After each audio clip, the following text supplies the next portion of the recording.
Well, hey, we want to welcome you to this podcast called Curiosity, Not Judgment. My name is Birga. And I'm Gary.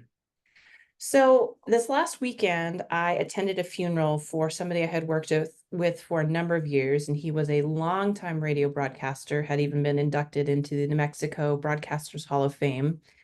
And I will say it was the best sounding funeral I had ever been to because everybody that got up to speak was former radio hosts. So that was interesting. But this gentleman was on hospice. He had a very aggressive cancer diagnosis and knew that he was very close to the end. And he recorded a message that was played at the funeral.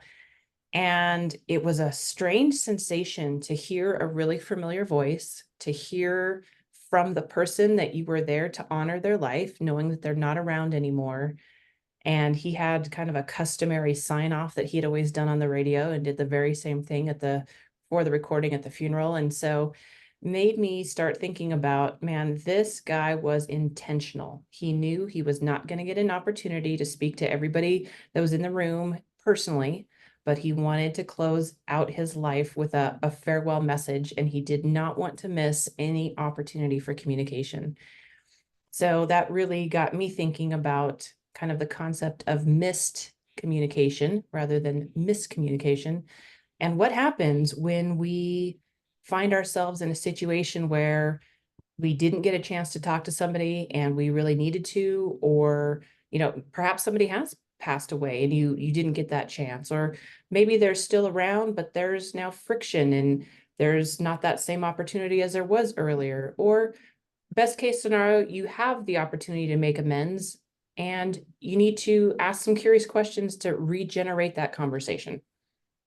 Yeah, boy, so much. My curious question there was, how was that? How did it make people in the audience? How did it make you feel Mhm. for that communication?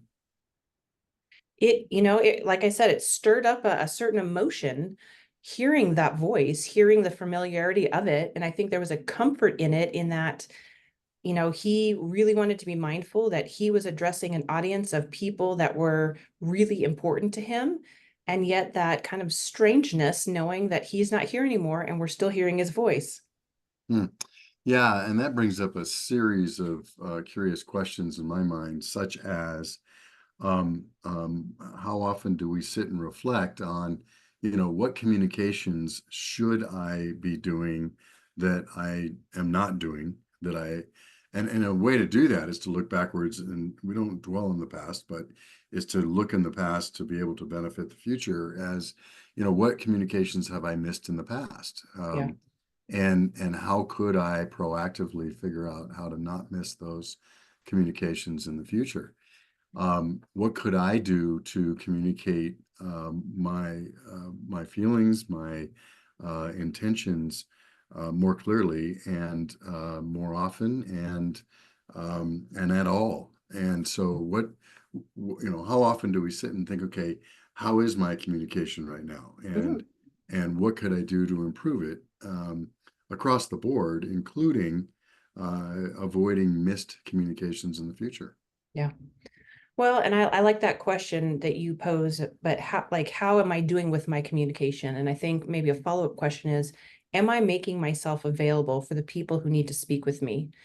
And I understand there's, especially for people that are managing companies, managing multiple employees, you can't just be available for everybody at all time. And I understand that there needs to be some parameters and some boundaries. But generally speaking, are we positioning ourselves? Are we posturing ourselves and really creating a schedule that would allow for communication for the people that really need to have an audience with us, whether that's Yeah. personal or business?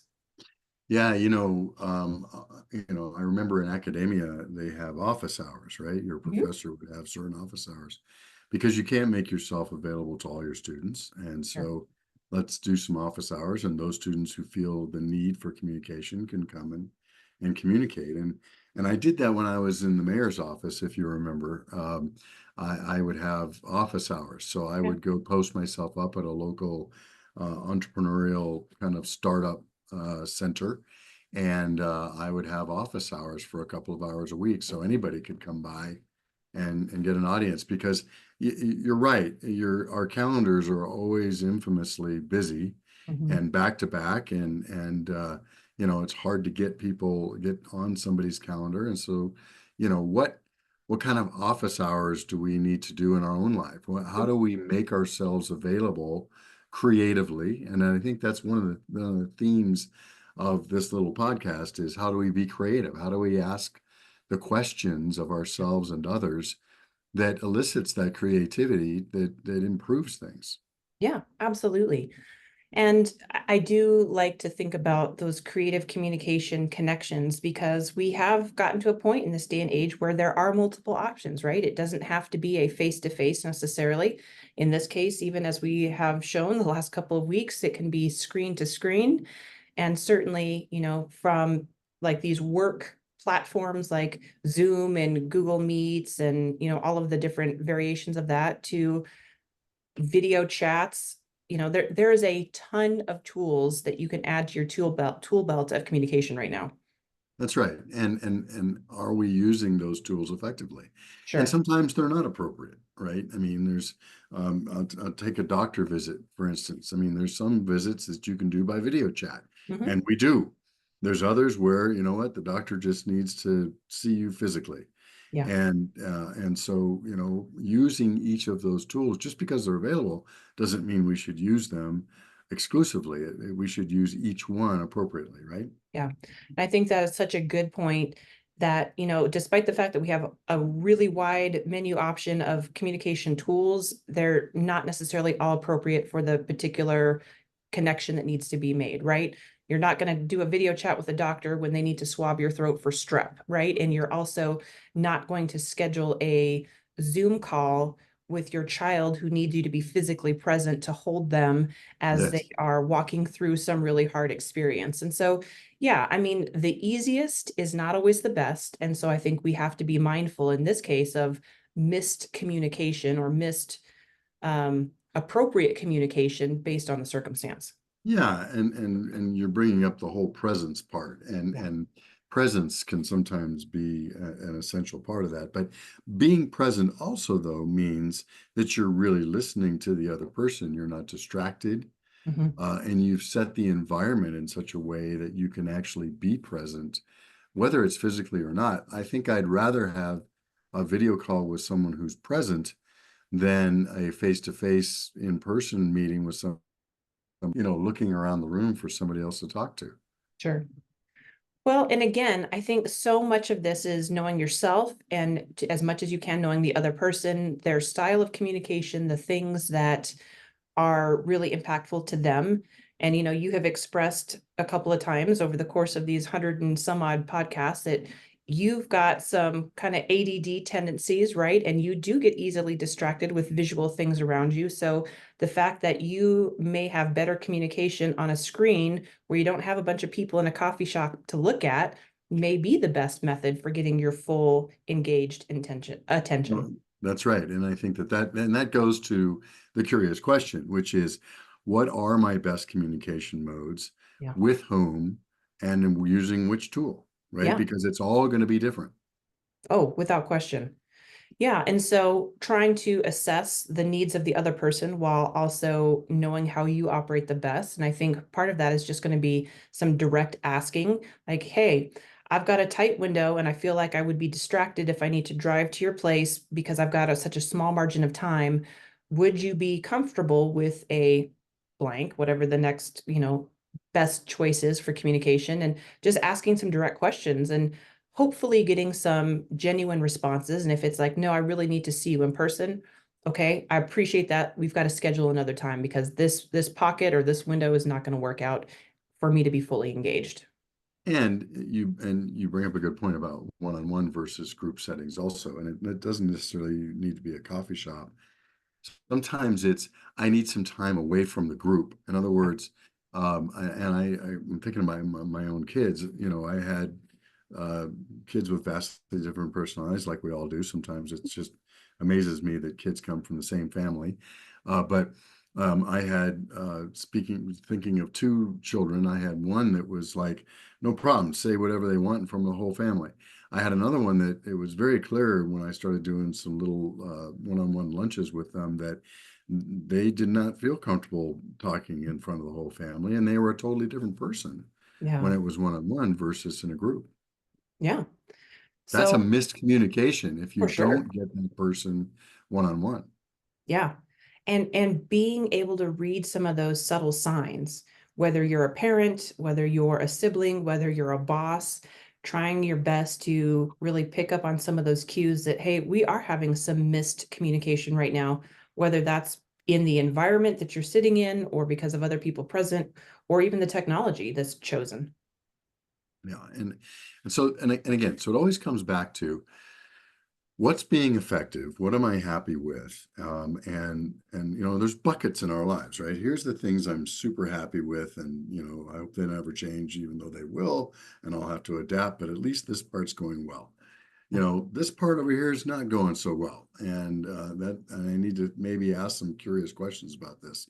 And then there's a bunch in the middle that's like, yeah, it's not going great, it's not going bad, but I'm not willing to spend the effort on it, right? Because we do have a limited amount of time, and we do have to think about what are the things that matter that aren't going well. Yeah, Because absolutely. we can't just blanket fix everything. We're Sure. not going to say, okay, look, I'm going to concentrate on my top 100 relationships and fix them by tomorrow. Yeah, not going to happen. Not going to happen, right? But if we think about the relationships that are important to us that aren't going well, what can we do? What missed communication am I having Mhm. or not having, pun intended, that I should have? Right. One of the things, thinking back to the funeral again, that I appreciated in this particular context was this gentleman was on hospice, knew he was passing, and his family made the choice to be transparent about his time frame.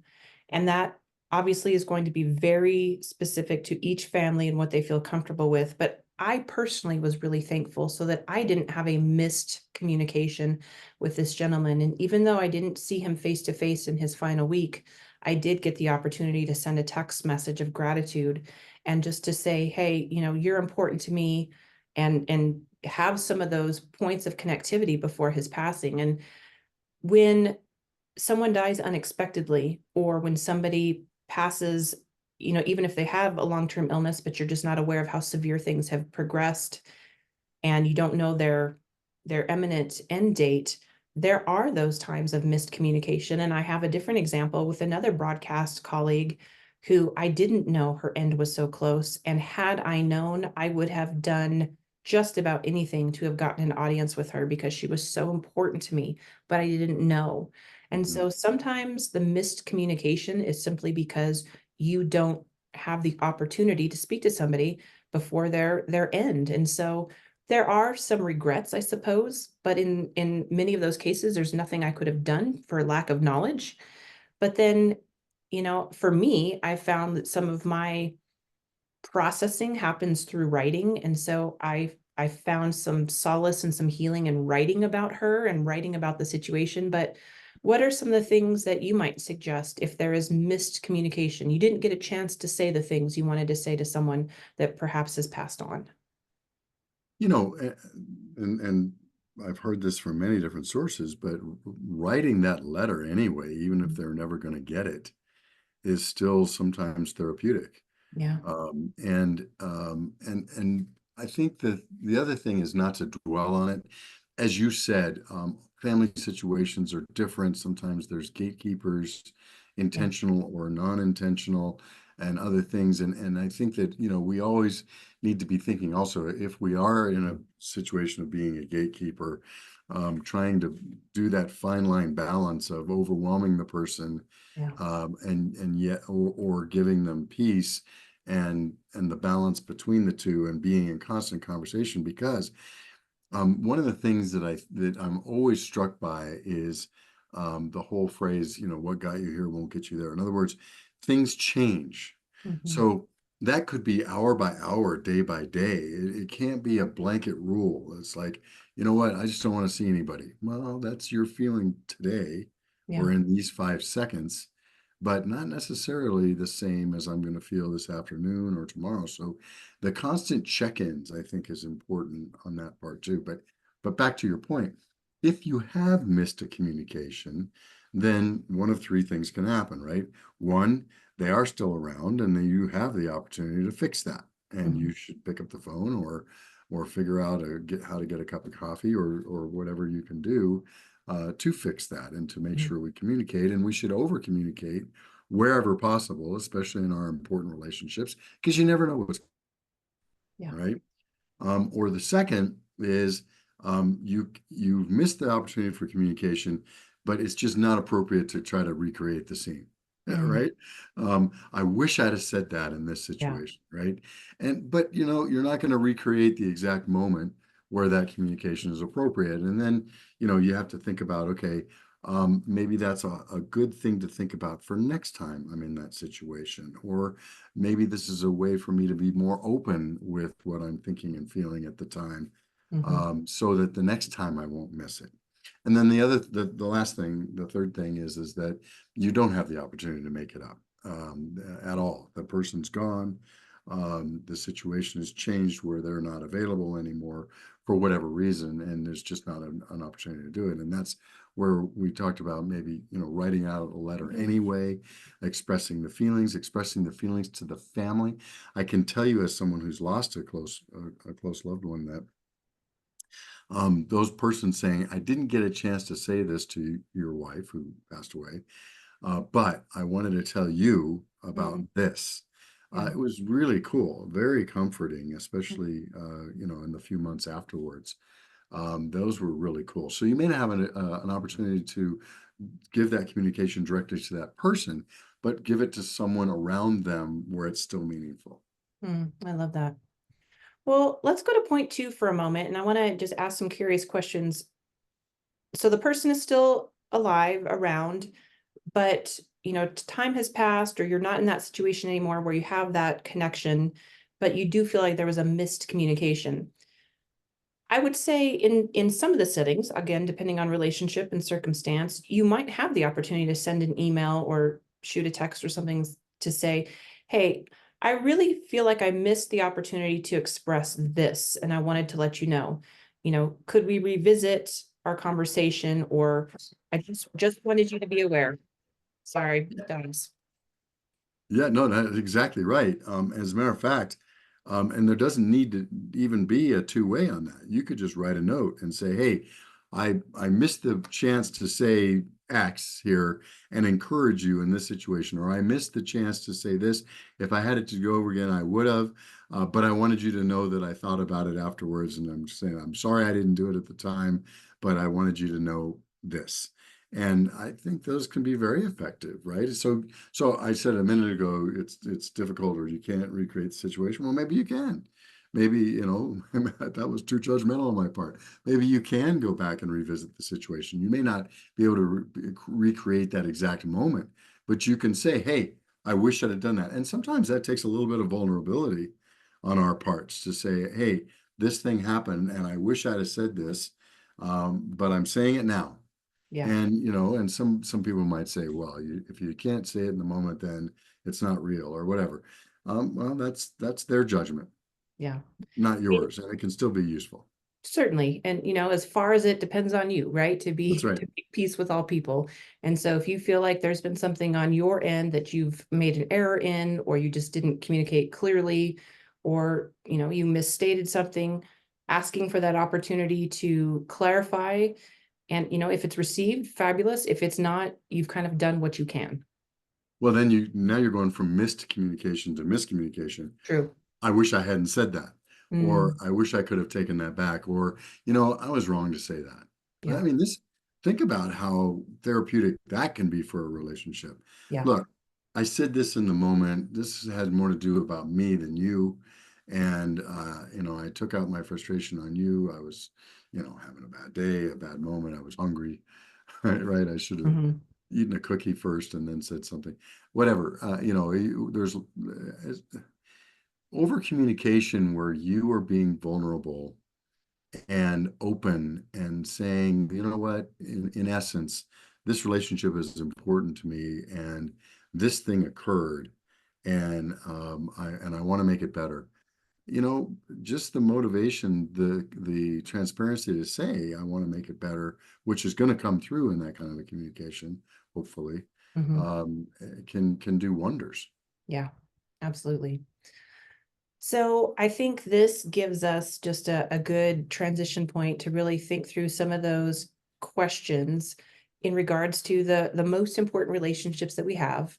Are there things that have been left unsaid? I know that we've touched on that in some past episodes, but really thinking about, if I were to not have any further opportunities to engage with these people, would I be content with how things are left? Or has there been missed communication that I need to be proactive in rectifying? Yeah, and if so, what's the best way to communicate it? Yeah, Right. The second part of that question is, if that's true, then what can I do to rectify the situation or to communicate? Is it a phone call? Is it a face to face? Is it a letter? yeah, Right. I just got a letter today. I haven't gotten a mhm, real letter in a long time, yeah, and it's nice. That handwritten letter is nice, and so and boy, that goes a long way these days. And so if I've miscommunicated or I've missed a communication, how can I communicate that in the future, and by what vehicle mhm. and in Good what timing? question. Yeah, and then making sure that you know that your preferred method of communication is not necessarily the other person's, right? So Everybody just else's. being aware that you may have to have a wide variety of communication tools ready to go to meet the needs of the people in your life. Exactly. Very good. All right. Well, Gary, thank you. There was some missed communication by way of Zoom today. A dog's barking, phone call coming through, even though I had it on Do Not Disturb. But you know what? As best as I can, I'm here fully engaged to have this conversation with you. And I always appreciate the stimulating questions that we get to bring up for kind of analyzing the relationships in our life and how do we be the best communicators that we can be. The best we can be, and that is on our journey. Yeah. Sometimes we're good, sometimes we miss communications, and hopefully this has been useful. Absolutely. All right. Feel free to drop a note if you've got something to share. Curiosity.judgment.com. And of course, some comments on the YouTube channel. Always love to hear what's on your mind. So we will wrap it up for now and catch back up with you next week. Take care.